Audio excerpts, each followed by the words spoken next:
Les 5 premières années de la radio communautaire du nord-ouest du Nouveau-Brunswick, CFAI, n'ont pas été de tout repos financièrement. Aujourd'hui, la dette accumulée de plus de 220 000 $ continue de peser lourd sur les épaules de la direction de la radio. Des membres du conseil d'administration considèrent même une offre d'achat de plus de 300 000 $ d'un investisseur québécois, propriétaire notamment de ces 2 stations de radio privées à Rivière-du-Loup. L'homme d'affaires Guy Simard refuse de donner des détails sur l'offre déposée au conseil d'administration de Radio des Montagnes. Mais visiblement, M. Simard veut une antenne dans le nord-ouest du Nouveau-Brunswick, c'est-à-dire à une centaine de kilomètres d'ici, afin d'élargir son auditoire. Un auditoire qu'il ne peut pas rejoindre présentement par la voie des ondes de ces 2 stations de Rivière-du-Loup. Au cours de la dernière année, l'homme d'affaires a aussi fait une offre d'achat à la station CGEM-CKMV d'Edmundston.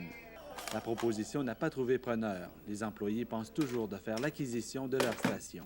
C'est fait, est fait. À CFAI, certains voient comme une bouffée d'air frais l'offre d'achat qu'on leur fait. L'élimination de la dette accumulée et l'espoir de meilleures conditions incitent quelques employés à favoriser l'offre de plus de 300 000 $.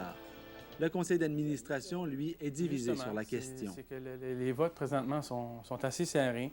Puis, on veut voir ce que les membres en pensent de tout ça.